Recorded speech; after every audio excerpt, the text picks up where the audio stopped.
खैर मकदम है आपका बिग बुलेटिन में। आपके साथ मैं हूं समीर अब्बास। गोरक्षा के नाम पर हिंसा फैलाने वालों पर सुप्रीम कोर्ट ने सख्ती दिखाई है। कोर्ट ने 6 राज्यों को नोटिस जारी कर जवाब तलब किया है। इसमें राजस्थान, मध्य प्रदेश, गुजरात, यूपी और झारखंड में बीजेपी की सरकारें हैं, जबकि कर्नाटक में कांग्रेस की सरकार है। केंद्र सरकार को भी नोटिस मिला है। कांग्रेस नेता शहजाद और तहसीन पूनावाला की पीआईएल पर 2 जजों की बेंच ने इन सूबों को 3 हफ्ते में जवाब देने को कहा है। हाल ही में राजस्थान के अलवर में पहलू खान नाम के एक शख्स की स्वयं भू गोरक्षकों के एक समूह ने पीट पीट कर हत्या कर दी थी, जिसकी तमाम राजनीतिक दलों ने कड़े शब्दों में निंदा भी की थी। पीएम नरेंद्र मोदी खुद गोरक्षा के नाम पर चल रही गुंडागर्दी के खिलाफ सख्त बयान दे चुके हैं, फिर भी हालात बदलने का नाम नहीं ले रहे। बड़ा सवाल यह है कि क्या सुप्रीम कोर्ट की सख्ती के बाद बंद होगी गाय की हिफाजत के नाम पर गुंडागर्दी, और सरकारें इस तरह के मामलों को कब गंभीरता से लेना शुरू करेंगी? क्योंकि सुप्रीम कोर्ट ने यह भी कहा है कि जो संगठन, जो ऑर्गेनाइजेशंस गोरक्षा के नाम पर इस तरह की गुंडागर्दी कर रहे हैं, उन्हें क्यों ना बैन कर दिया जाए। इसी मसले पर करेंगे अपने तमाम मेहमानों से तफसीली बातचीत, लेकिन सबसे पहले यह रिपोर्ट।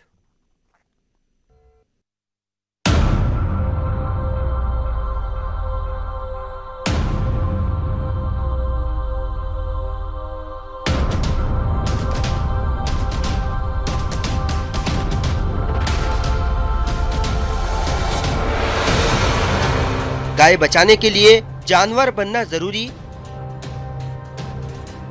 गौरक्षा के नाम पर गुंडागर्दी कब तक? क्या गौरक्षा गुंडों पर अब लगेगी लगाम?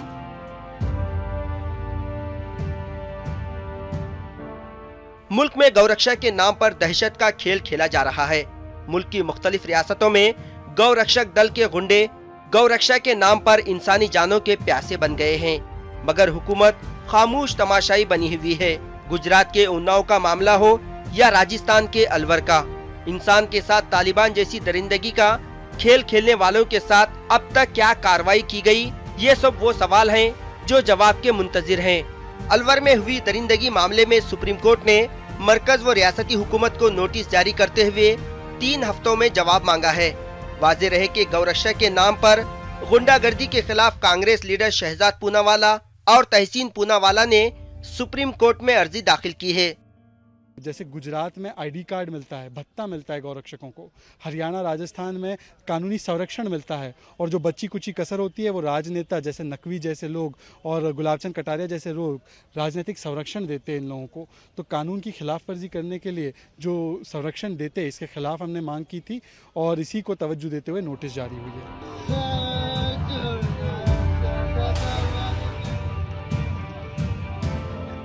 मरकज में बीजेपी हुकूमत बनने के बाद वक्फे से गौरक्षा का मामला सुर्खियों में रहा है। गौरक्षा के नाम पर गौरक्षक शरपसंदों ने मुख्तलिफ रियासतों में जो खूनी खेल खेला, अकीदत का हवाला देकर इंतजामिया भी कहीं न कहीं इनका बचाव करती नजर आई। लोकसभा में इस मामले में मुख्तार अब्बास नकवी के बयान पर मल्लिकार्जुन खड़गे ने अफसोस का इजहार करते हुए कहा कि इस तरह की बयानबाजी से मुल्क का माहौल मजीद खराब होगा, वहीं बयान देने वालों को भारी कीमत अदा करनी पड़ेगी। इसलिए ऐसे संवेदनशील मुद्दे को हम सबको संवेदनशीलता के साथ डील करना चाहिए, और जो भी अपराधी है, अपराधी कातिल गुंडा बदमाश, उसको हिंदू मुसलमान इसके नजर से मत देखिए।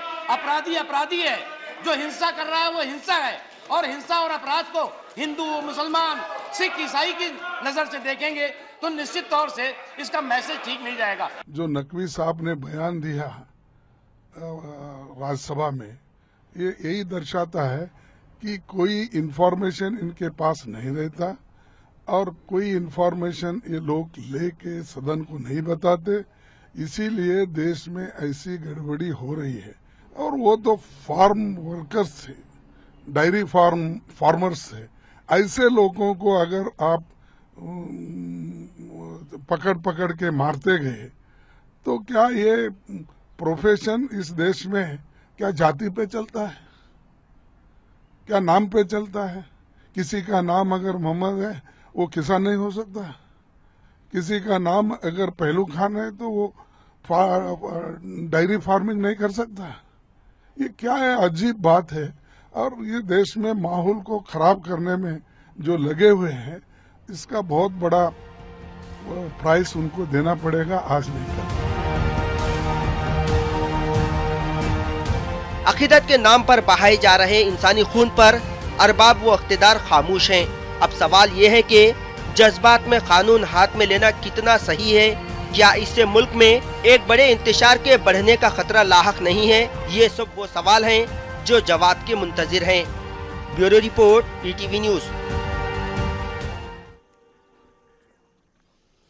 तो गोरक्षा के नाम पर गुंडागर्दी करने वाले संगठनों को क्यों ना बैन कर दिया जाए, यह है सुप्रीम कोर्ट का सख्त सवाल 6 राज्यों की सरकारों और केंद्र सरकार से।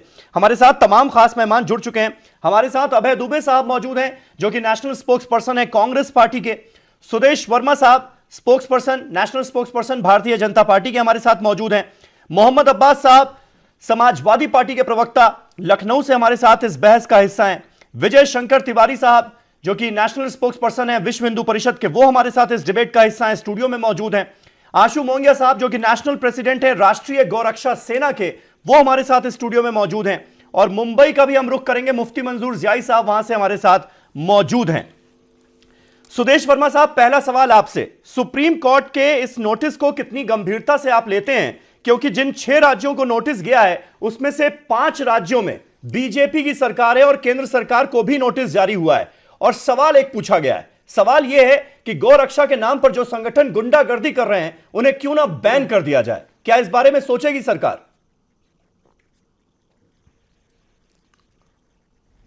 जी डेफिनेटली, जब सुप्रीम कोर्ट का नोटिस गया है तो सरकार जवाब देगी इसका। लेकिन कहीं से भी कोई भी डिफेंस नहीं है, कोई भी संस्था इन्वॉल्व हो इसमें। हमने आउटराइटली कंडेम किया है कि सभ्य समाज में आप वायलेंस का यूज़ नहीं कर सकते। गौरक्षा करना दूसरी चीज़ है, गौरक्षा के नाम पर इस तरह का कार्य आप नहीं कर सकते। और तो और प्रधानमंत्री जी ने खुद इस बात को बताया था 2015 अगस्त में, आपको याद होगा, बिल्कुल स्पष्ट शब्दों में जी। और हम वहीं खड़े हैं।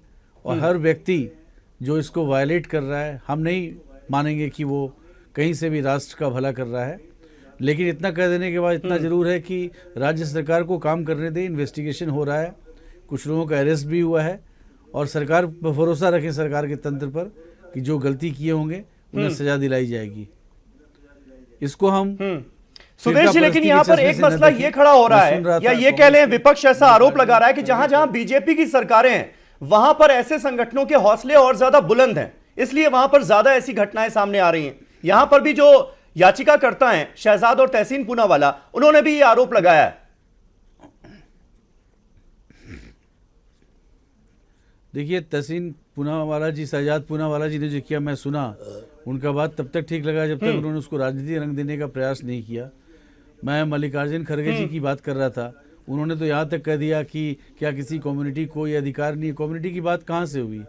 अगर हिंदू कर रहा है तो हिंदू भी उतना ही पापी है जितना कि मुसलमान है। हिंदू मुसलमान की बात कहाँ से आ गई? हाँ। तो क्या ये जो सो कॉल्ड गौरक्षक हैं, इसको आप गौरक्षक मान रहे हैं? हम तो समीर अब्बास साहब ये भी बोलेंगे कि अगर लॉजिकली आप देखिए, मैं कुछ बोल लॉजिकली अगर आप देखिए, बच्चा भी बोलेगा ये कौन से गौरक्षक हैं जो मारपीट करते हैं, खुद का वीडियो बनाते हैं और उसके बाद वीडियो में 4 दिन के बाद वायरल कर देते हैं। तो कहीं एक सरकार को, क्योंकि ये बीजेपी प्रदेशों में हो रहा है, कहीं सरकार को बदनाम करने की साजिश तो नहीं है किसी की? इस पक्ष पर भी इन्वेस्टिगेशन होना चाहिए। अभय दुबे साहब, इसका जवाब आप दीजिए। मल्लिकार्जुन खड़गे साहब ने जिस बात का जिक्र किया, सुदेश वर्मा जी एक सवाल खड़ा करने की कोशिश कर रहे हैं कि भाई इसे किसी खास मजहब से जोड़कर क्यों देखा जा रहा है। हालांकि हमारे पास जो एग्जाम्पल्स हैं वो ये साफ करते हैं कि या तो मुसलमान या दलित ही अब तक शिकार हुए हैं इस तरह की गौरक्षा के नाम पर जो गुंडागर्दी हो रही है। उसके बावजूद भी ये सवाल आपको लगता है क्या जायज है?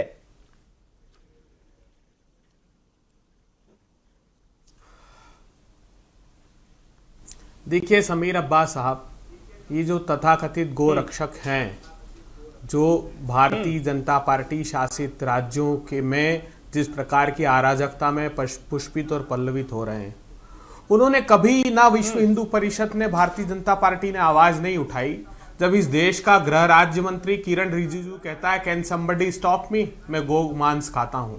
जब मेघालय का भारतीय जनता पार्टी का अध्यक्ष कहता है कि नॉर्थ ईस्ट में भारतीय जनता पार्टी की सरकार बनी तो गोमांस परोसा जाएगा, जब गोवा के तत्कालीन चीफ मिनिस्टर पारिस्कर कहते हैं कि गोमांस पर गोवा में प्रतिबंध लगाने का प्रश्न नहीं होता, जब भारतीय जनता पार्टी के राष्ट्रीय अध्यक्ष गोवा में पत्रकार वार्ता में कहते हैं कि जहां भाजपा शासित राज्य है और गोमांस जहां खाया जाता है वहां प्रतिबंध का प्रश्न नहीं होता।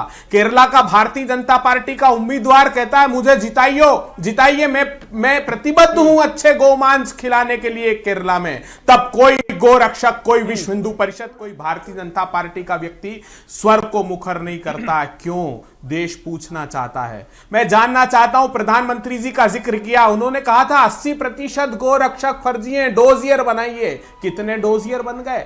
मैं बधाई देता हूं आज सुदेश वर्मा जी को, उन्होंने निष्पक्षता से और बेबाक तरीके से अपनी बात रखी है। मगर मुख्तार अब्बास नकवी सदन में क्या कहते हैं, उस पर क्या कहेंगे आप? वो कहते हैं ऐसी कोई घटना नहीं घटी। राजस्थान के गृह मंत्री कहते हैं कि गो भक्तों ने यह कदम उठाया है। ये कैसे अराजकता के वातावरण में हम लोग। मैं एक आखिरी बात ये कहना चाहता हूं कि ये वो सहिष्णु हिंदू धर्म है जो गाय की पूजा का प्रवर्तन करता है, तो क्या किसी की नृशंस हत्या का आश्रय दे सकता है हिंदू धर्म? ये कतई हिंदू धर्म के धर्मावलंबी नहीं है, हिंदू धर्म से इनका कोई सरोकार नहीं है। ये सिर्फ सत्ता धर्म के पोषक लोग हैं जो अराजकता इस देश में फैलाना चाहते हैं।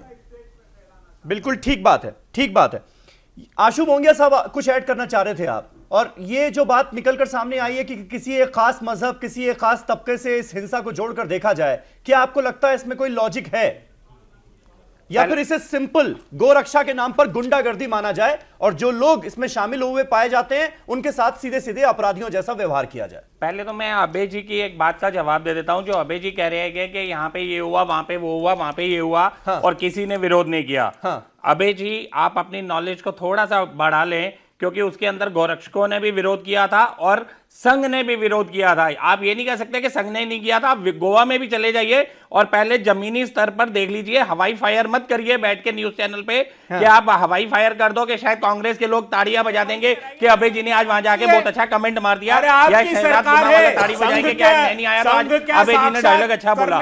दूसरी बात यह है कि जिसने भी कानून अपने हाथ में लिया उसका अधिकार ना तो हमारे देश के संविधान ने किसी को दिया है कि गोरक्षा कर रहे हो आप तो किसी को मारना, ये अधिकार ना हमारे संविधान ने दिया है ना कानून ने दिया है। लेकिन हो रहा है ना, नहीं ये हो रहा है ना, ये राजस्थान पुलिस का फेलियर है। मैं आपको बोलूं, हाँ। जब ये पहलू खान जैसा आदमी 3-3 बार इन मामलों के अंदर में इन्वॉल्व है, फिर वो आदमी वहां से तस्करी करके लेके जा रहा है, तो राजस्थान पुलिस क्यों सोई? कहां तस्करी लेकर जा रहा है? अभी तक जो बात सामने आई है वो ये है कि सारे डॉक्यूमेंट्स उसके पास मौजूद थे।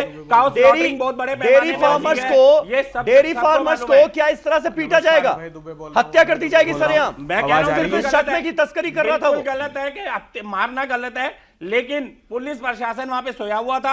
हाँ। जब पुलिस प्रशासन को मालूम है कि हैप्चुअल ऑफेंडर आदमी है जो एक्यूज है, और नूह मेवात जिला सबको मालूम है, मेवात के अंदर में काउ स्लॉटरिंग बहुत होती है, बीफ जगह जगह एक्सपोर्ट हो रहा है और बीफ दूसरी स्टेट्स में भी जा रहा है मेवात से। तो उस वहां पे क्या किया जा रहा है? आज एक न्यूज चैनल ने अभी स्टोरी बताई है कि गोरक्षक के नाम पर तथाकथित लोग बाद में देखने अलवर हाईवे पे अभी भी खड़े हुए हैं, तो हम बाद में आके खाना पूर्ति करेंगे। पहले पुलिस पैसा लेके तस्करी करवाती है राजस्थान की, बांग्लादेश। आशु जी, मुझे एक सवाल का जवाब दीजिए, क्या आप इस बात को मानते हैं कि गौरक्षा के नाम पर जो गुंडागर्दी हो रही है उसी का शिकार हुआ पहलू खान और उसकी मौत हुई, या फिर इसको भी आप खारिज कर देंगे? गौरक्षा के नाम पे गुंडागर्दी नहीं, ये गुंडे लोग या शरारती तत्व गौरक्षा के नाम पर ही हो रही है ना।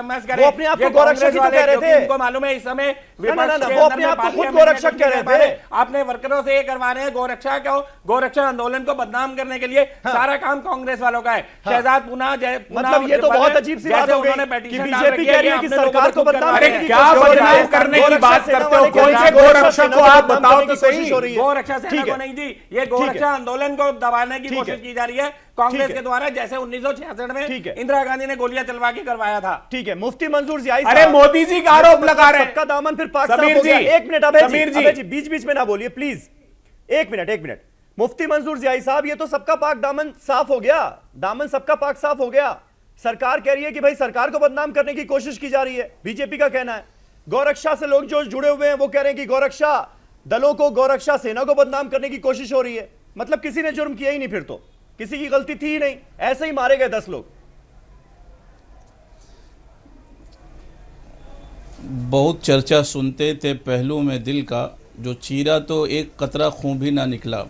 समीर भाई, हालात की कशीदगी ये बता रही है कि रिजिजू साहब की जो गौ माता है वो उनकी सौतेली माँ है, इसलिए वो उसे खा ले रहे हैं। ये इनकी अपनी माँ होती, गौ माता होती, तो वो नहीं खाते उसे। अब हालात की कशीदगी ये है कि कहीं विकास की बात, जो सबका साथ सबका विकास का जो नारा दिया जा रहा है, अब साहब सुन लीजिए, पहले कंप्लीट करने वो बताए, पूछ लीजिए ना उनसे, रिजिजू साहब से आप पूछ लीजिएगा। मुझे समाज में रिवाज है सौतेली माँ खा जाइए। जब हिंदुस्तान में हम जी रहे हैं और इतने आसानी के साथ जी रहे हैं, सबका साथ सबका विकास का नारा दिया जा रहा है, वहीं पर सबका साथ नहीं, सबका विकास नहीं हो रहा है, बल्कि एक का विकास हो रहा है, दूसरे का विनाश हो रहा है। एक गाड़ी चलाने वाला ड्राइवर जो गांव की तस्करी लेकर गांव को लेकर जा रहा था, उसको छोड़ दिया जाता है। वहां पर दाढ़ी टोपी वाला शख्स अगर दिखता है तो उसे मार दिया जाता है। क्या हिंदुस्तान इसी का नाम है साहेब? हाँ। हिंदुस्तान तो वो था जहां पर गांधी जी बसते थे, जहां पर मौलाना अबुल कलाम एक साथ जीते थे।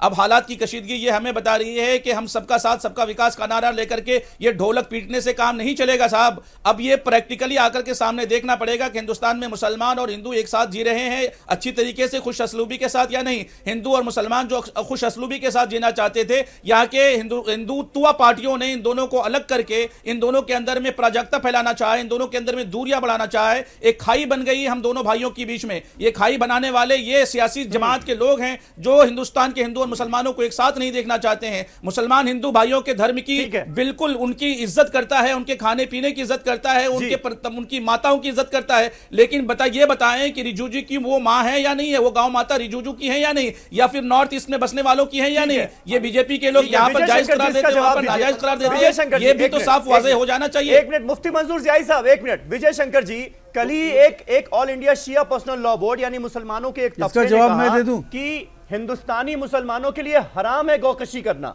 गाय का मांस खाना, और दूसरी तरफ इस तरह के इंसिडेंट्स।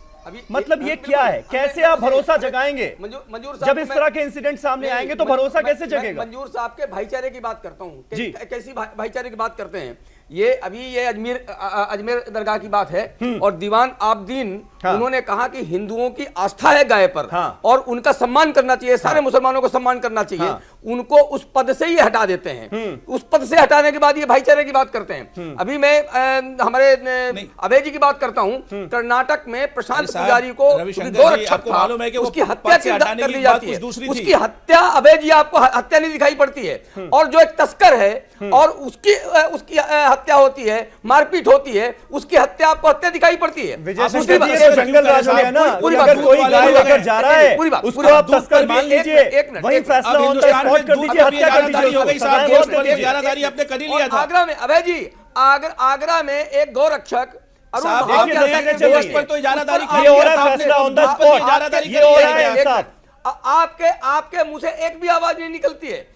दरोगा एसएचओ की हत्या कर दी जाती है गाय की रक्षा करते। सुनिए उसमें आपकी कोई आवाज नहीं निकलती है। रविशंकर जी सुन लीजिए बात को, आपकी आवाज कब निकलती है? रविशंकर जी बात को सुन लीजिए। गोश्त पर इजारादारी की बात आप कर रहे थे, हिंदुस्तान के लोग गोश्त ना खाएं, लेकिन एक्सपोर्ट करके हम बाहर के लोगों को गोश्त खिला दें। होती है हिंदुस्तान के लोग गोश्त ना खाएं, लेकिन एक्सपोर्ट करके बाहर के लोगों को गोश्त खिला दें। अब दूध की बात है, हिंदुस्तान के लोग दूध ना पिए, हिंदुस्तान से दूध भी ट्रांसफर करके बाहर करवा दिया जाए। मुफ्ती मंजूर साहब एक मिनट, मुफ्ती मंजूर साहब उसके साथ खड़े हो जाते हैं। मुफ्ती मंजूर साहब मैं आऊंगा आपके पास, तब बोलिएगा प्लीज। समीर भाई हिंदुओं को चिढ़ाने का काम अभय जी, मंजूर भाई, ये सब लोग हिंदुओं को चिढ़ाने का काम करते हैं। आप जब तक चिढ़ाना नहीं बंद करेंगे इस प्रकार की परिस्थितियां बनती रहेंगी। अगर आप चाहते हैं ऐसा ना हो तो हिंदुओं को चिढ़ाना बंद कर दीजिए, और गायों की जो तस्करी होती है उस पर रोक के लिए साथ आइए। आप उनको बढ़ावा मत दीजिए। आप लोग तस्करी को बढ़ावा देते हैं। ठीक है विजय जी। आशु मोंगिया साहब, अगर कोई शख्स गाय की डेयरी के इस्तेमाल के लिए, उसकी फार्मिंग के, उसके जो फार्मर्स होते हैं वो अगर गाय को लेकर जा रहे हैं, तो ये हिंदुओं की भावनाओं के साथ खिलवाड़ कैसे हो गया? ये समझाइए ना समीर भाई। पहली ये तो जंगल राज हो गया ना कि आप किसी को भी तस्कर साबित कर दो और फैसला ऑन द स्पॉट कर दो, हत्या कर दो उसकी। समीर भाई, मैंने पहले भी बोला, फैसला ऑन द स्पॉट करने का ना मेरे को ना किसी भी देश के इंसान के पास ये अधिकार है। फैसला करने का अधिकार, सजा देने का अधिकार न्यायालय के पास है। पहली चीज जो इन्होंने ये गलत किया, वो ये किया है, जो इंसिडेंट हुआ, मारपीट हुई, वो गलत हुआ, उसके लिए मैं उसके अगेंस्ट में हूँ। और मैं ये भी एक चीज कहता हूँ, जो आज माननीय सुप्रीम कोर्ट ने आज नोटिस जारी किया है 6 राज्यों को जी कि जो इस तरह का माहौल चल रहा है और जो गोरक्षा के नाम पे दुकानदारी चल रही है, उनकी दुकानदारियों को बंद करने के लिए मैं उसका स्वागत करता हूँ सुप्रीम कोर्ट के फैसले का। स्वागत करते हैं बिल्कुल, मैं गोरक्षा के नाम पर जो गुंडागर्दी कर रहे हैं ऑर्गेनाइजेशन, उनको बैन कर देना चाहिए। जो लोग इस तरह से गलत काम कर रहे हैं क्या, उन लोगों का बाइक वहां पे उसके लिए बंद होनी चाहिए। क्योंकि ये ऑर्गेनाइजेशंस नहीं है, ये बदनाम किया जा रहा है गोरक्षा का, गोरक्षा आंदोलन को खराब किया जा रहा है। ऐसे लोगों को और ऐसी चीज देख के पूरा बंद करना चाहिए, हर कीमत पे एक्शन होना चाहिए उनके ऊपर में। ये मैं साफ बोलता हूं। रही बात जैसे जेएनयू का अभी मुद्दा उठा, जेएनयू का मामला भी हम लोग हाई कोर्ट के अंदर, मैं लेके गया था केस को, हम लोग वहां से जीते। ओस्मानिया यूनिवर्सिटी का जब ओवैसी साहब चिल्ला रहे थे कि हम तो गाय के मांस की कुर्बानी गाय की करेंगे और बीफ पार्टी करेंगे वहां पर भी हाई कोर्ट हैदराबाद से हम लोगों ने स्टे करा के जीता।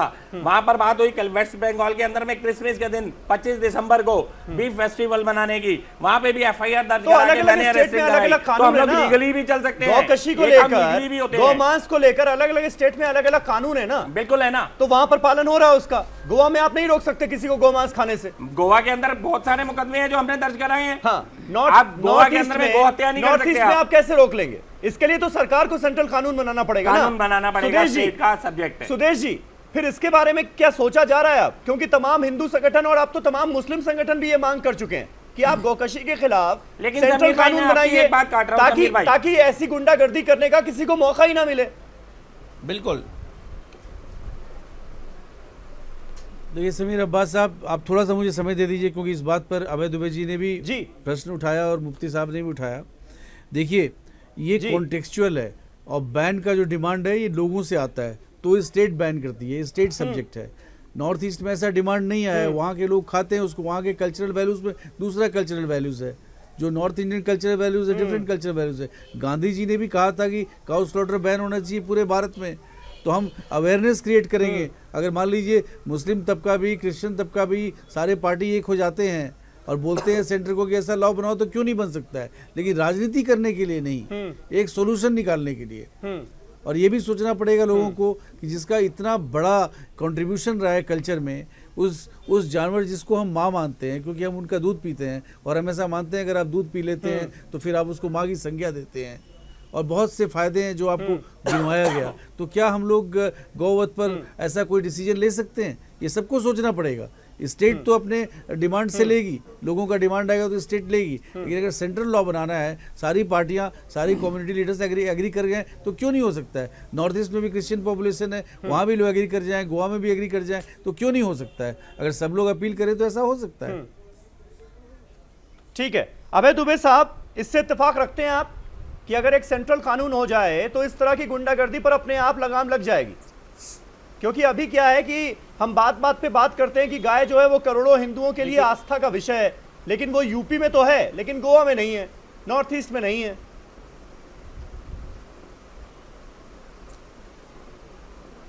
देखिए समीर जी, भारत के संविधान में आर्टिकल 48 राज्यों को अधिकार देता है काउ स्लॉटर को प्रतिबंधित करने का, एक बात। दूसरी बड़ी बात यह है, मुझे आश्चर्य इस बात का हुआ, अभी जिस प्रकार तिवारी साहब विश्व हिंदू परिषद के और मेरे साथी अशोक जी कह रहे थे, अशोक जी की प्रशंसा करनी चाहिए, मुक्त कंठ से उन्होंने इसका खंडन भी किया कि ऐसे लोगों का समाज में स्थान नहीं है। मगर प्रश्न ये खड़ा होता है कि क्या भारतीय जनता पार्टी के बड़े ओहदे पर बैठे हुए लोग अगर गाय का मांस खाएं तो वो राष्ट्र का विषय हो जाता है, लेकिन अगर कोई दूध डेयरी के लिए भी गाय ले जाए, चौराहे पर मार दिया जाता है, तो उस राज्य का गृह मंत्री कहता है कि गो भक्तों ने कदम उठा लिया। तब वो प्रश्न गाय को 33 करोड़ देवी देवता, मैं भी सनातनी हिंदू हूं, मुझे भी वेदों, पुराणों और उपनिषदों ने बताया है कि 33 करोड़ देवी देवताओं का वास है। ये वो भारतीय जनता पार्टी है जो हिंदू को धर्म भी मानने से इनकार करती है। अभी योगी आदित्यनाथ जी ने कहा कि हिंदू कोई धर्म नहीं, जीवन पद्धति है, और सुप्रीम कोर्ट के जज का हवाला देते हैं। सुप्रीम कोर्ट ने जो कहा है वो पीपल्स रिप्रेजेंटेशन एक्ट 1951 के सेक्शन 123 की पिटीशन को करप्ट प्रैक्टिसेस को डिसाइड करते हुए कहा। मुझे सुन लीजिए, मेरे सुन लीजिए, अब ये जब भी धर्म का प्रश्न का उद्भव होता है तो मेरे सनातन हिंदू धर्म में उसका निर्णय शंकराचार्य करते हैं। ये भारतीय जनता पार्टी के सत्ताचार्य मोहन भागवत जी और मोदी जी नहीं कर सकते। ये हिंदू धर्म का अपमान कर रहे हैं। मुझे ये बताइए कि ये जो भारतीय जनता पार्टी और विश्व हिंदू परिषद कथित लोग हैं, क्या कहेंगे पारीकर साहब को जाकर राष्ट्रीय स्वयंसेवक संघ की व्याख्या करते हैं कि कैसे आज देखिए वहां बीफ की पार्टी हो रही। और समीर अब्बास साहब, अभी मैं टीवी देखकर आ रहा हूं, एक देश का बड़ा न्यूज चैनल टीवी 18 ये बता रहा है कि अलवर पर अभी भी मुंह पर केसरिया दुपट्टा और डंडे लेकर अलवर हाईवे पे गोरक्षक के नाम से लोग खड़े हैं और उनका इंटरव्यू वो लोग चला रहे हैं। तो ये कैसा दुस्साहस है। सरकार के संरक्षण के अलावा ये काम चल नहीं सकता समीर अब्बास साहब। इस देश को कानून की मर्यादा की रक्षार्थ उन लोगों को कड़े से कड़ा दंड देना पड़ेगा जो इस देश के सामाजिक ताने बाने को छिन्न भिन्न करके सत्ता का स्वार्थ सिद्ध करना चाहते हैं। विजय शंकर जी, इस बात को आप मानेंगे कि कहीं ना कहीं जो सरकारें हैं वो प्रोटेक्शन दे रही हैं जिसकी वजह से दिक्कत हो रही है? अभी अभय जी का बहुत बढ़िया भाषण था। हाँ। अभी मैं पिछले वर्ष की बात कर रहा हूँ। पिछले वर्ष वैशाली में, आपके पास में, वैशाली में विश्व हिंदू परिषद के कार्यकर्ताओं ने 2 ट्रक गाय पकड़ी। 2 ट्रक गाय पकड़ी और गाय पकड़ करके पुलिस वालों को बुलाया उन्होंने, और पुलिस वालों को बुला करके उन्होंने सौंपा। तो हुआ, वहां के पुलिस वालों ने उन विश्व हिंदू परिषद के कार्यकर्ताओं को ही जेल में बंद कर दिया और उन गायों के ट्रकों को छोड़ दिया। इसी प्रकार 7 ट्रक कलकत्ता में विश्व हिंदू परिषद के कार्यकर्ताओं ने पुलिस को बुला करके उनको सौंपा। पुलिस वालों ने विश्व हिंदू परिषद के कार्यकर्ताओं को ही जेल में बंद कर दिया और गायों भरा ट्रक तस्करों को दे दिया। जब ऐसी परिस्थितियां देश में खड़ी होती हैं, अभय जी कहीं ना कहीं उनका साथ देते हैं। अभय जी जैसे लोग उनका साथ देते हैं, अभय जी भाषण से काम नहीं चलेगा। जो लोग ये काम करते हैं, जब इस प्रकार की परिस्थितियां होती हैं तो समाज में कई गोरक्षक खड़े होते हैं, आप करिए, बीजेपी की रक्षा करते हैं। अबे जी, भाषण से गोरक्षा नहीं होगी, आपके भाषण से गोरक्षा नहीं होगी। बहुत अच्छा भाषण दे सकते हैं, गोरक्षा तो गोरक्षा की करेंगे। भाषण कब करेंगे? कब करेंगे? तो आप लोग गो तस्करों के साथ खड़े हो जाते हैं और आप पुलिस वाले नहीं रहेंगे शंकर जी, लेकिन प्रशासन को खत्म कर दिया जाए, गोरक्षक के हवाले कर दिया जाए हिंदुस्तान। ये बताइए, विश्व हिंदू परिषद को किसने अधिकार दिया कि वो गौ तस्करों को पकड़े? अधिकार आपका काम है पुलिस वालों को हटा दिया जाए, आपका काम है ना कि फैसला ऑन द स्पॉट करना।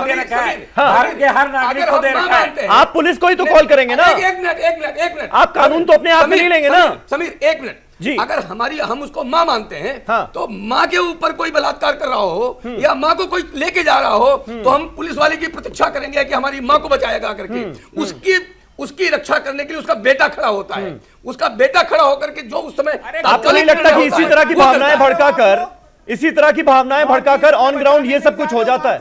नहीं, ये जो कि अलवर में हुआ, अपनी मानसिकता बता दी साहब, जो अलवर में हुआ, जो दादरी में अखलाक के साथ हुआ, और अखलाक से लेकर अलवर की घटना तक 10 लोगों की जान जा चुकी है। जब तस्कर गाय को लेके जा रहे होते हैं, तो एक तरफा चित्र नहीं दिखाया जाता है। उनके हाथ में भी हथियार होते हैं और अगर वो बल में ज्यादा होते हैं तो गौरक्षकों की भी हत्या करते हैं, गौरक्षकों को भी पीटते हैं। उसकी चर्चा हम यहाँ पर नहीं करते। उसकी चर्चा में अभय जी आप नहीं आते हैं। उसकी चर्चा में आप उनके साथ नहीं खड़े होते हैं। आप खड़े होते हैं जेएनयू के साथ में। ठीक है, आप खड़े मुफ्ती मंजूर ज़ही साहब, जो ये तस्वीर का दूसरा पहलू दिखाने की कोशिश कर रहे हैं विजय शंकर तिवारी जी, आपके हिंदू, आप मानते हैं कि इसमें भी दम है? सरोकारी नहीं है। ज़ही साहब, मुझे बताइए चित्तौड़गढ़ की घटना। देखिए समीर भाई, मैं बताना चाहूंगा कि इनकी मानसिकता जो थी, इनके दिलों में जो बात थी वो सामने आ गई और उनकी जबान के जरिए से वो सामने आ गई है। वहां पर राजस्थान की इनके दिलों में जो बातें थी वो जबान के जरिए से बाहर आ गई हैं। मैं बताना चाहता हूं कि प्रशासन को खत्म कर दिया जाए, प्रशासन को खत्म कर दिया जाए, गौ भक्तों के हवाले हमारा हिंदुस्तान कर दिया जाए ताकि वो गौ भक्त हमारे हिंदुस्तान को संभाल सकेंगे। मैं बताना चाहूंगा, मैं 1000, सुनिए समीर भाई, आपके नेशनल टीवी चैनल के माध्यम से कहना चाहता हूं, मैं 1000 गायों के संरक्षण के लिए गौशाला बनाने वाला हूं। हिंदुस्तान का ये मुसलमान का मौलाना और मुफ्ती 1000 गायों की गौशाला यहां पर बनाना चाहता है। तो कल हम जब दूध बेचने के लिए जाएंगे तो हमारे दूध के नाम पर, गोश्त पर तो साहब की इजारादारी थी, अब तो दूधों पर भी इनकी इजारादारी हो गई है। ये गोश्त बाहर के लोगों को खिलाना चाहते हैं, हिंदुस्तान के लोगों को खिलाना नहीं चाहते हैं। ये दूध भी हिंदुस्तान के लोगों को नहीं खिलाना चाहेंगे, ये दूध भी एक्सपोर्ट करके बाहर भेजना चाहते हैं। ये चाहते हैं कि यहाँ के लोग भी दूध न पिए गौ माता की, ये सिर्फ गौ माता की दूधों का व्यापार करना चाहते हैं। गौ माता का अगर बनाएंगे तो अभी तो आप भाषण कर रहे हैं, अभी तो आप भाषण कर कर रहे हैं साहब, हमको 1000 गौरक्षा पर बना रहे हैं। गौशाला बनाना और भाषण देना दोनों अलग अलग बात है।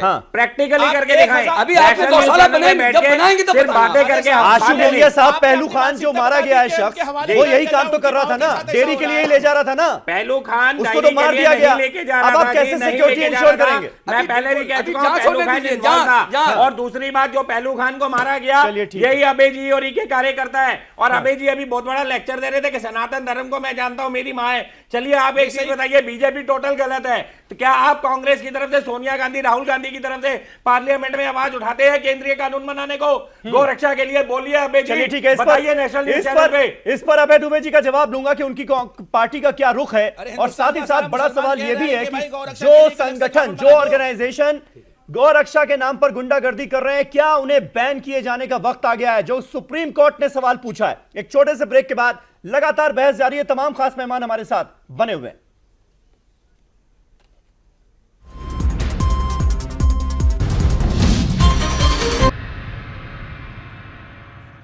तो क्या गौरक्षा के नाम पर जो तमाम संगठन गुंडागर्दी पर आमादा हैं, उन पर बैन लगाया जाएगा? यह है हमारा आज का सवाल। तमाम खास मेहमान हमारे साथ बने हुए हैं।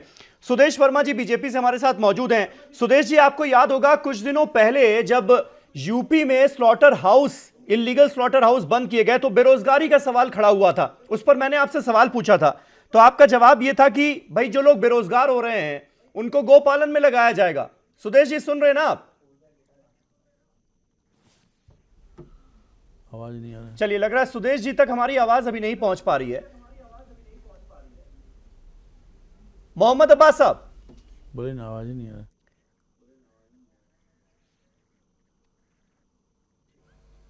मोहम्मद अब्बास साहब सुन पा रहे हैं आप मुझे? सवाल मैं सुन नहीं पाया हूं, दोबारा सवाल रिपीट कर दीजिए। जी मोहम्मद अब्बास साहब, मेरा सवाल आपसे यह था कि गौरक्षा का जिक्र हो रहा है, गौरक्षा के नाम पर जो गुंडागर्दी होती है उसका जिक्र हो रहा है। और आपको याद होगा अभी थोड़ी देर पहले सुदेश वर्मा जी जिक्र भी कर रहे थे कि 2015 में पीएम नरेंद्र मोदी ने बहुत ही कड़ा बयान दिया था गौरक्षा के नाम पर गुंडागर्दी करने वालों को। उन्होंने कहा था कि 80% लोग जो हैं वो गोरख धंधा चला रहे हैं, इसलिए राज्य सरकारों का यह फर्ज बनता है कि ऐसे लोगों को आइडेंटिफाई किया जाए, एक डोजियर बनाया जाए। आपकी सरकार में कुछ काम हुआ इस पर या नहीं हुआ?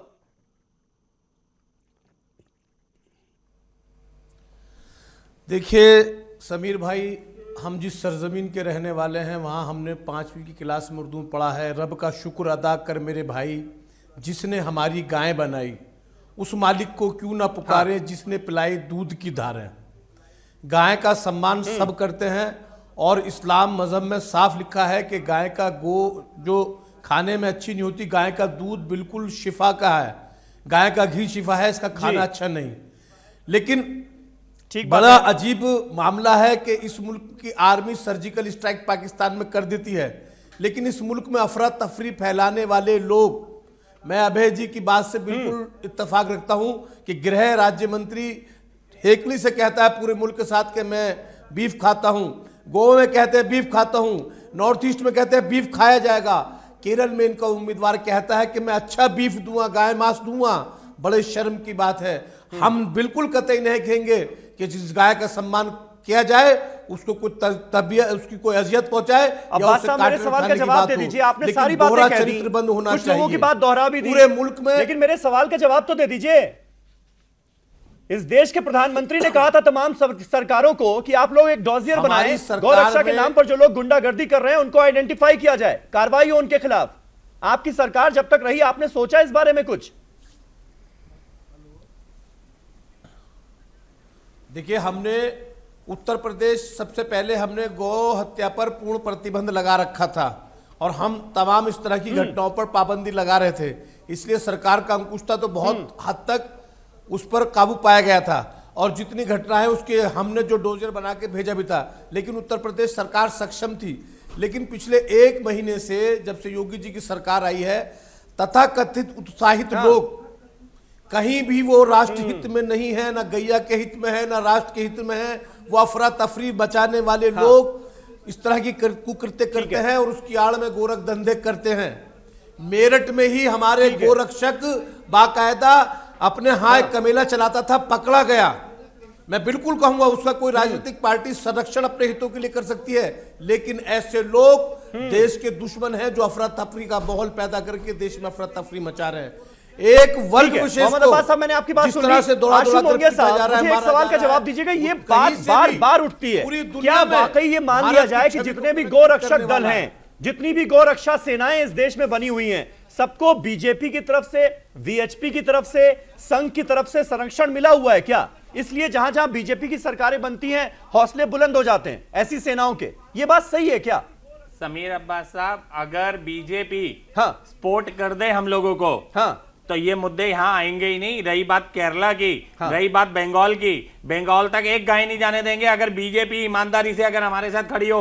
बीजेपी ने आज तक सपोर्ट किया नहीं, ये तो विपक्षी दल ऐसे ही बीजेपी का रोना रोते रहते छाती पीट पीट के। अगर बीजेपी नहीं होती सरकार में, कांग्रेस थी, तो क्या गाय नहीं कट रही थी? कांग्रेस भी कटवा रही थी। और ये जो आप जो लॉजिक दे रहे हैं वो बिल्कुल नया है। आप कह रहे हैं बीजेपी की तरफ से ही सपोर्ट नहीं मिल रहा, अभी तक नहीं मिल रहा। मैं कह रहा हूं, मैं खुद अगर मेरे को सपोर्ट करे बीजेपी, मैं बंगाल के अंदर एक भी गाय कटने अगर घुसने दो तो समीर अब्बास साहब, ये मैं लिख के आपको ब्लैंक पेपर में देता हूं, जहां बोलोगे वहां बोलोगे, मैं खुद को शूट कर लूंगा।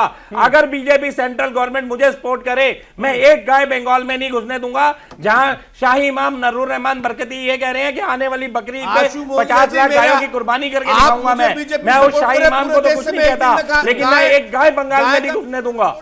और अगर बंगाल, मैंने खुद प्रधानमंत्री जी को लिख के दिया है कि अगर कुर्बानी बकरी ईद पर शाही इमाम के हिसाब से मैं आत्मदाह करूंगा मुख्यमंत्री के कार्यालय में। ये कोई कुर्बानी के लिए गाय के लिए आपको बिल्कुल इंस्पायर नहीं बोला है कि गाय की कुर्बानी नहीं होगी। मुस्लिम का कोई धार्मिक अधिकार नहीं है गोवंश की कुर्बानी का बकरीद पे। किसी को भी इस तरह से आशु साहब, इन गलत तरीकों के लिए किसी को भी इंस्पायर नहीं किया जा सकता। लेकिन आप किस तरह की मदद चाह रहे हैं, ये भी एक बड़ा सवाल है। किस तरह की मदद आप चाहते हैं? क्या पुलिस के अधिकार दे दिए जाए आपको? यूपी से गाय बाहर नहीं, पुलिस के अधिकार आपको दे दिए जाए, बंगाल की तरफ गाय ना जाए। पूरी तरह मदद करे सरकार, ब्लॉक करे बॉर्डर्स को। ठीक है। अबे दुबे साहब, बहुत देर से आप कुछ रिएक्ट करना चाह रहे हैं। समीर जी, सपोर्ट कौन करेगा? गोरक्षा, जो असली गोरक्षा जो लोग करना चाहते हैं दिल से, उनको सपोर्ट कौन करेगा? आशु मोंगिया साहब कह रहे हैं बीजेपी का सपोर्ट नहीं मिल रहा, नहीं कांग्रेस का मिलेगा क्या? 5000 गायें राजस्थान में गौशाला। आशु जी को सबसे पहली चिट्ठी मोदी जी को लिखनी चाहिए, मेरे भाई सपोर्ट। सुन लीजिए, जो भूख से सबसे पहले तो आशु मोंगिया जी को चाहिए कि वो प्रधानमंत्री जी को चिट्ठी लिखे कि अरे सुन लीजिए भाई, सुन लीजिए। सबसे पहले चिट्ठी लिखिए प्रधानमंत्री नरेंद्र मोदी को, क्योंकि पास पड़ेगा कि गोवा में गाय नहीं कटे और आप जाइए प्रोटेक्ट करने के लिए। मैं एक आपने बहुत अच्छा प्रश्न समीर जी खड़ा किया था। गोवा में हम काम कर रहे हैं जी, हमारी टीम है गोवा में, हम काम कर रहे हैं। मैं आपको बताना चाहता हूं,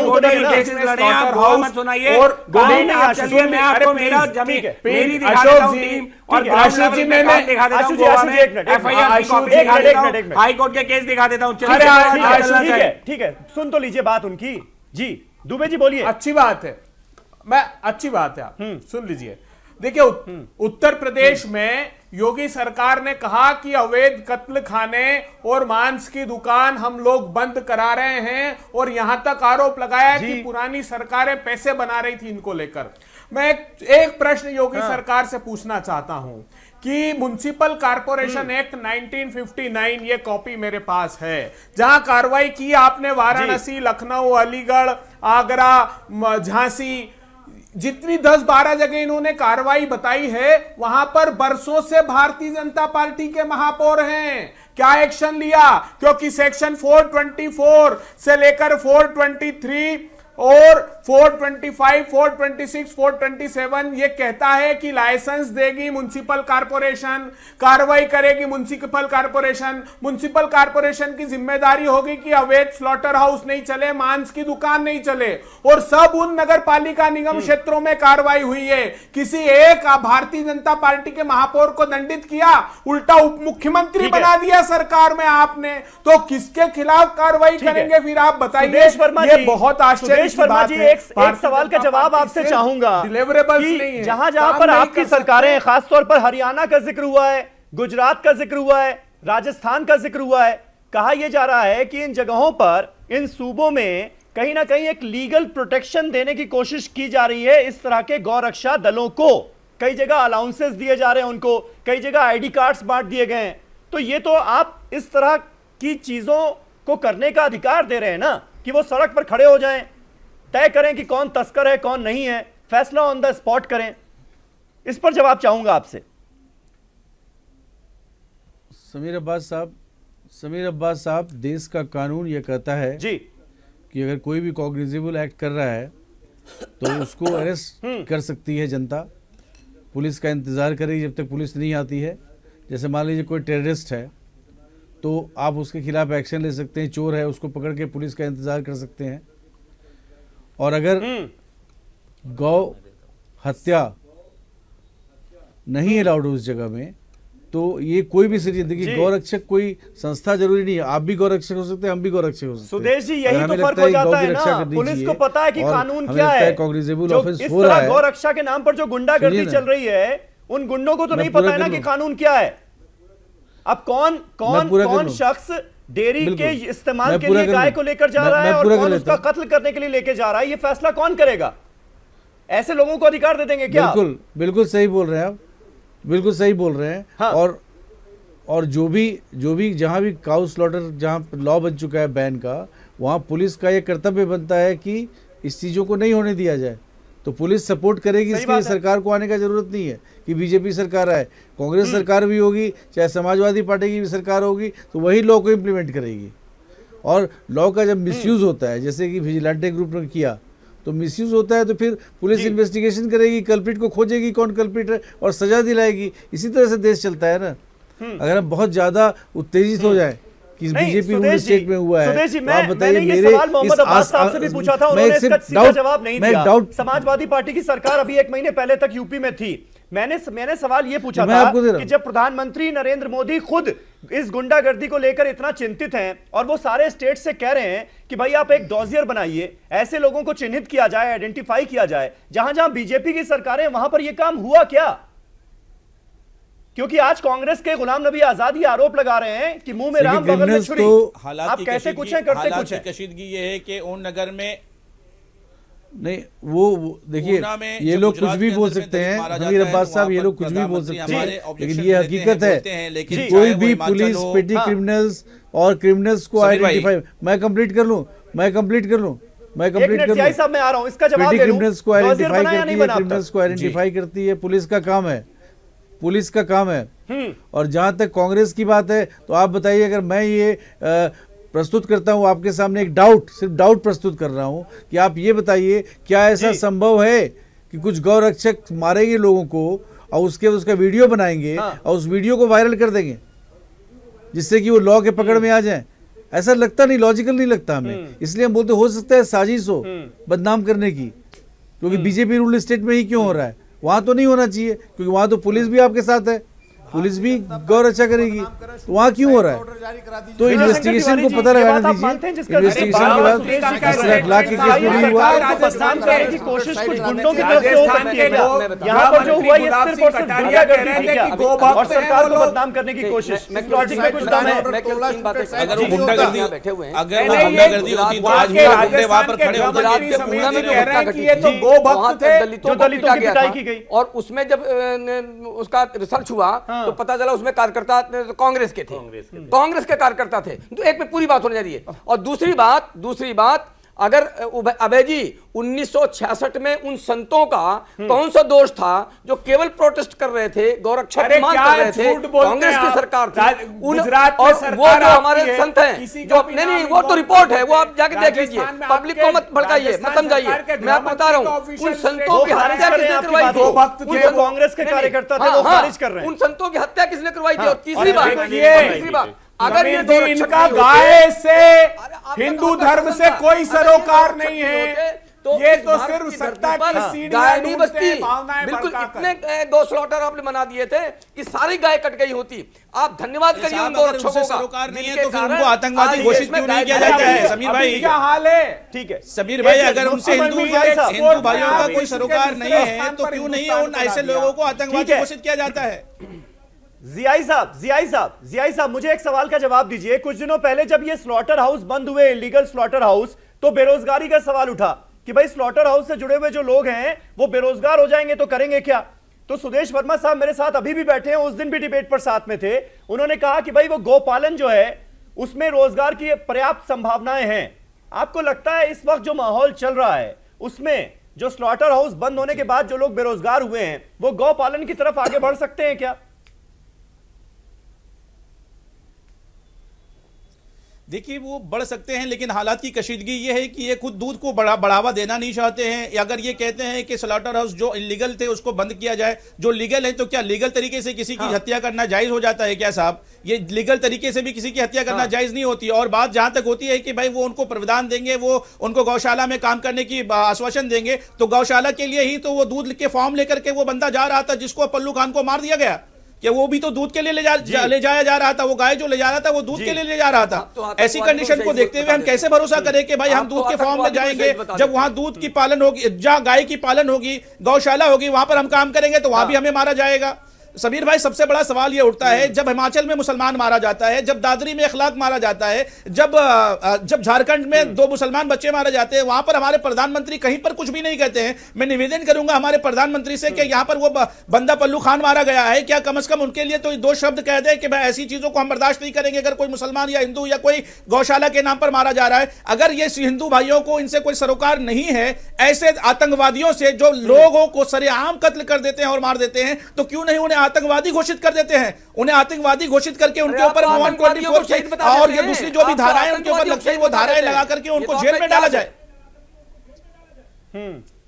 अरे साहब, हम आतंकवादियों को शहीद नहीं बताते हैं कि वो लोग अखलाक को मारने वाले, जो अखलाक को जिन लोगों ने मारा था, जिस बंदे को मारा था, उसको तिरंगे में लपेट दिया जाए। शहीद कह रहे हैं की तरफ से ऐसे किसी स्टेटमेंट की उम्मीद की जाए क्या? अखलाक को जिसने मारा था, मुफ्ती अखलाक को जिसने मारा था, क्योंकि हमने देखा सदन के अंदर पहले अखलाक को जिसने मारा था समीर भाई, उसको तिरंगे में लपेटा जाता है। ऐसा कोई इंसिडेंट ऑन ग्राउंड हुआ ही नहीं है।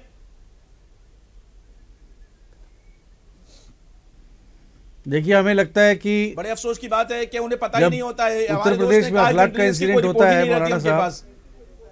जी जी जी सुदेश जी, मुफ्ती साहब सुनिए ना, मुफ्ती साहब थोड़ा सुन लीजिए। जब उत्तर प्रदेश में अखलाक की घटना होती है जी, तो उस समय आप अखिलेश यादव की सरकार को कटघरे में नहीं खड़ा करते हैं, उस समय भी आप मोदी जी को खड़ा करने की कोशिश करते हैं। राजस्थान में होता है, वहां भी आप मोदी जी को खड़ा करने की कोशिश करते हैं। अगर साहब खड़ा नहीं करते तो उनको आउट नहीं कर देते। गवर्नमेंट में कोई इंसिडेंट हुआ है, अगर आउट नहीं, अगर उनको खड़ा नहीं करते साहब तो आउट नहीं कर देते। सुन लीजिए ना, हम लोग सुन लीजिए ना, हम लोग खुद भी बोल रहे हैं कि जो हुआ है गलत हुआ है। स्टेट गवर्नमेंट इन्वेस्टिगेट कर रही है, इन्वेस्टिगेशन करने दीजिए ना, थोड़ा सा इंतजार करिए। दूध का दूध, पानी का पानी हो जाएगा। आप बोल रहे वो दूध बेच रहे थे, कुछ लोग बोल रहे स्मगलिंग कर रहे थे, कुछ लोग बोल रहे काटने के लिए ले जा रहे थे। हमें नहीं पता जी, हमें नहीं पता क्या सस्ता। हम नहीं, ये गलत है। इस तरह तुकबाजी करेंगे तो मैं बहुत कुछ पे मार दिया जाए और मैं नहीं बोलना चाहता हूँ वो चीज, क्योंकि मैं रिस्पॉन्सिबिलिटी के साथ आया हूँ इस चैनल पर। बात पूरी कर लें दीजिए, वैसे भी ये गलत बात है। घर घुस के क्या मारा जाता है? इस तरह की बात क्यों कर रहे हैं? इस तरह की बात मत बोले आप, इस तरह की बात आप ना बोले। ये हिंदू मुस्लिम का मसला नहीं है, लॉ एंड ऑर्डर का इशू है। अगर स्मगलिंग ऐसा इलीगल हो रहा था तो वो भी एक मुद्दा है, और एक व्यक्ति मारा गया वो भी एक मुद्दा है। तो स्टेट को इन्वेस्टिगेट करने दीजिए। आप थोड़ा इंतजार करने में क्या दिक्कत है? ठीक है, हम आपके साथ हैं, आपसे अलग नहीं है। मोहम्मद अब्बास साहब, जब आपकी सरकार थी और उस वक्त भी तमाम इस तरह की गुंडागर्दी के तो तमाम किस्से सामने आए, आपने कभी कोशिश की क्या? जो आज बात सुप्रीम कोर्ट ने पूछी है, मान लीजिए आज भी आप ही की सरकार होती तो इस पर आपका क्या जवाब होता कि गौ रक्षा के नाम पर जो गुंडागर्दी कर रहे हैं संगठन, उनको क्यों ना बैन कर दिया जाए? हम पूरे गौ रक्षा के नाम पे जो गुंडागर्दी कर रहे थे, बिल्कुल कड़ी कार्रवाई कर रहे थे, और उत्तर प्रदेश सरकार ने गौ हत्या पूर्ण प्रतिबंध लगा दिया था। लेकिन बड़े अजब विचित्र इस देश की स्थिति है, जहां यत्र नरस्य पूज्यते रमन्ते देवता। मैं कार्रवाई की बात कर रहा हूं। जहां नारी जो होती है वहां देवताओं का वास होता है। लाखों बेटियों का कत्ल पेट में हो जा रहा है। उन बच्चों को बचाने के लिए कोई बेटी बचाओ दल नहीं सामने आता। सिर्फ वोटों की राजनीति करने के लिए गौ रक्षा दल के नाम पर इस मुल्क में अफरा तफरी का माहौल बनाया जा रहा है। देश के प्रधानमंत्री चाहे एक दिन में कि कोई बात नहीं, एक मामूली बात है, देश के प्रधान आज आप बेटी की बात कर रहे हो, बलात्कार हो रहे हैं मोदिया जी। जहां एक होते थे बुलंदशहर में 4 हो रहे हैं। आईना देख लो, बलात्कार अब 4 हो रहे हैं, 4 आप लोग मत करो ना, आप लोगों के आदमी नहीं करते हैं, क्योंकि जब आप लोग नहीं हो तो आप लोगों का ये काम है। वो तो मुलायम सिंह प्रोटेक्टर है। आशुष जी बेसलेस आरोप ना लगाएं। नहीं तो फिर ये चीज है, ठीक है, गायब है तो गायब आओ ना। मैं आपसे आशुष जी एक बात ये जानना चाह रहा हूं कि गोरक्षा के नाम पर गुंडागर्दी बंद हो, ये मुझे लगता है कि आप भी चाहते होंगे, हम सब जो इस डिबेट में बैठे हुए हैं ये हम सब लोग चाहते हैं। आपको लगता है कि अगर ऐसा हो जाए, अगर ऐसा कर दिया जाए, सरकारें वाकई सीरियस हो जाएं इसको लेकर, तो इस तरह की गुंडागर्दी के इंसिडेंट भी खत्म हो जाएंगे और असल मायने में जो लोग गोरक्षा कर रहे हैं, गोपालन कर रहे हैं, उनको बढ़ावा भी मिलेगा? बिल्कुल मिलेगा समीर भाई। पहले तो ये इस समय जैसे अलवर की घटना हुई, अलवर एसपी, एसएचओ, डीएसपी तीनों के खिलाफ ये एफआईआर दर्ज होनी चाहिए 302 की। कारण ये है कि उन लोगों के होते हुए जब पैसा ये लोग खाते हैं, स्मगलिंग करवाते हैं, मर्डर हो रहा है, चीज हो रहा है, कुछ भी हो रहेगा, तब आप लोग सो रहे थे जब तस्करी हो रही थी। इन लोगों को पकड़ो, जब एक बार एक एसएसपी और एसएचओ और डीएसपी पे मुकदमा दर्ज होगा, बाकी सारे खड़े होंगे, पूरी तरह पुलिस प्रशासन चौकन्ना रहेगा। तीसरी बात, लेकिन सरकार के एक मंत्री ने कहा कि वो गोभक्त थे। मोदी जी का बयान था 2016 में अगस्त में, आप बार-बार 2015 कह रहे हैं।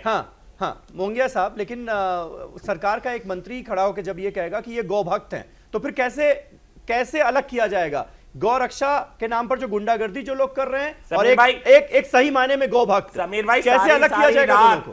सारी रात गोभक्त ही पहरा दे रहे हैं, रोक रहे हैं। जैसे अभी बोल रहे थे वो कि न्यूज 18 पे दिखा दिया कि वो लोग अभी भी खड़े हुए हैं भगवे पहन के, तो वो भगवा पहन के खड़े हैं, बिल्कुल खड़े हैं, लेकिन उसके अंदर में ये जो हाथ दिखा रहे हैं ना, हाथ वाले, अबे भाई अपने लोगों को भेज के ये बंद कर दे ड्रामेबाजी, क्योंकि गलत काम ये लोग करवा रहे हैं गोरक्षा आंदोलन को दबाने को, जैसे इंदिरा गांधी ने 1966 में किया, आज तक ये कर रहे हैं। अगर ये ईमानदार कमेंट में चाह रहा था आपसे सोल्यूशन का, सीधा साधा इंसान बन रहा है, कभी दलित बन रहा है, कभी मुसलमान बन रहा है। केंद्रीय कानून बनाने के, राहुल गांधी सोनिया गांधी की सरकार थोड़ी है, आगे बढ़े, सरकार तो बीजेपी की है भाई। बीजेपी गलत है, कम से कम कांग्रेस सरकार थोड़ी है, आगे खड़ी हो कांग्रेस गोरक्षकों के साथ, सब कुछ सही करे कांग्रेस आगे बढ़ के। ठीक है, चलिए बहुत बहुत शुक्रिया आप सभी का हमारे साथ इस डिबेट का हिस्सा बनने के लिए। वक्त मेरे पास खत्म हो चुका है। अभय दुबे जी माफी चाहूंगा, वक्त मेरे पास खत्म हो चुका है, इस डिबेट को यहीं खत्म करना पड़ेगा। मुफ्ती मंजूर ज़ियाई साहब, विजय शंकर तिवारी जी, अभय दुबे जी, आशु मोंगिया साहब, मोहम्मद अब्बास साहब, सुदेश वर्मा जी, बहुत बहुत शुक्रिया हमारे साथ इस डिबेट का हिस्सा बनने के लिए। तो सुप्रीम कोर्ट की मंशा कुल मिलाकर यही नजर आती है कि सरकारें इस तरह के मामलों को गंभीरता से लें और अगर गोरक्षा के नाम पर गुंडागर्दी हो रही है तो ऐसे संगठनों को बैन किया जाए। अब सरकारें कितना गंभीर होंगी यह देखने वाली बात होगी। बहरहाल मंडे को एक नई डिबेट के साथ हाजिर होऊंगा, तब तक के लिए शब बखैर।